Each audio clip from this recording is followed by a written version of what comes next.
toutes et à tous, c'est Diana, ou plutôt, c'est Mamali.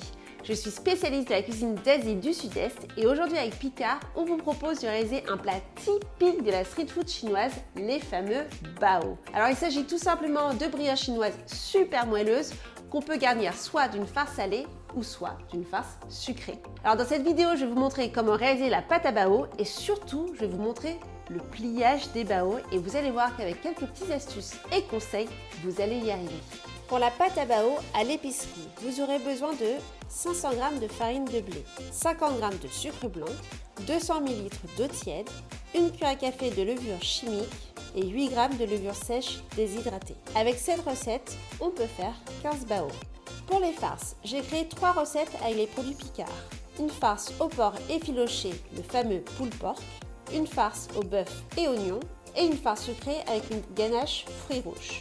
Pour les recettes de farce, vous pouvez les retrouver dans le Picard Mag ou sur le site internet de Picard. On va démarrer avec la pâte à bao et vous allez voir qu'elle est hyper simple à réaliser. Afin de bien faire lever la pâte, on va démarrer par délayer la levure déshydratée avec 200 ml d'eau tiède. Il ne faut pas que l'eau soit trop chaude, sinon on risque de tuer les composants de la levure. Pendant ce temps, dans un saladier, on mélange la farine, le sucre et la levure chimique. Et ensuite, on va venir incorporer la levure diluée au fur et à mesure tout en pétrissant. Personnellement, je verse en 2 ou 3 fois l'eau tiède. Lorsqu'on commence à obtenir un pâton, on peut pétrir à même la surface de la table jusqu'à obtenir une belle boule de pâte lisse et homogène. Il faut pétrir au moins pendant 10 à 15 minutes. Et après avoir pétri la pâte, et surtout après avoir obtenu une belle boule de pâte, on va la recouvrir soit à l'aide d'un film plastique ou un torchon légèrement humidifié. Et surtout, on laisse pousser la pâte pendant 2 heures à minima près d'une source de chaleur. Au bout de 2 heures, on peut enfin récupérer la pâte à bao qui normalement a doublé de volume. Si une cuve de pâte est bien levée, c'est lorsqu'elle s'accroche aux parois du saladier. Et ensuite, on va la dégazer et on va la pétrir jusqu'à ce qu'elle reprenne sa forme initiale. Ensuite, on va réaliser un boudin épais de 8 cm d'épaisseur et on vient couper le boudin en 15 petits pâtons, idéalement de 50 g. Et surtout, n'oubliez pas de fariner avec une petite poussière de farine sur les pâtons. Maintenant, on va réaliser les disques. Pour cela, on écrase le bâton avec la paume de la main pour former un disque bien épais. Et ensuite, de la main gauche pour les droitiers, on va maintenir le disque et avec le rouleau de la main droite, on vient foncer un bord jusqu'au centre.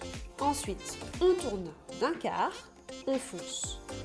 On tourne d'un quart, on fonce jusqu'à obtenir un disque large de 15 cm et épais de 3 à 4 mm sur les bords.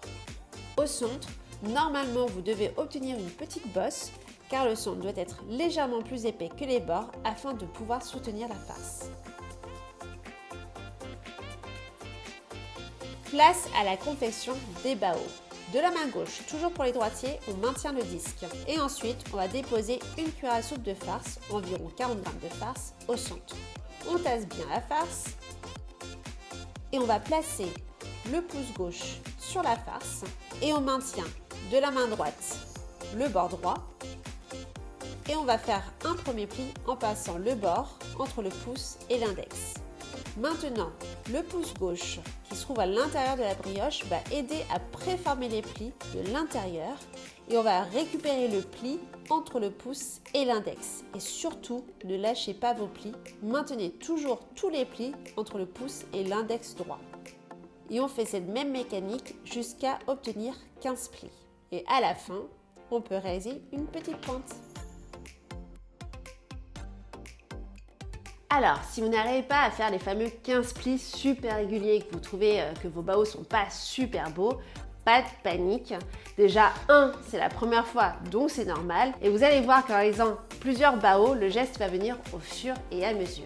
Mais quand même, je vais vous donner une petite astuce. Si vraiment vous les trouvez vraiment pas beaux, c'est que vous pouvez retourner les bao, les plis seront en dessous et au-dessus, vous aurez une belle forme toute ronde.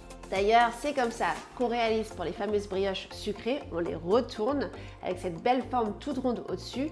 Ça permet de les distinguer par rapport aux bao salés et donc du coup c'est tout à fait acceptable d'avoir des bao tout ronds Et enfin, pour la cuisson, on dépose tout simplement nos bao pendant 15 minutes dans un cuit-vapeur. Et voilà, de beaux bao bien pliés. Il ne reste plus qu'à les déguster avec ou sans sauce, peu importe l'endroit où vous vous trouvez. En tout cas, je vous remercie de nous avoir suivis. J'espère que cette vidéo vous a plu et surtout, j'espère voir plein de magnifiques bao et je vous dis à bientôt.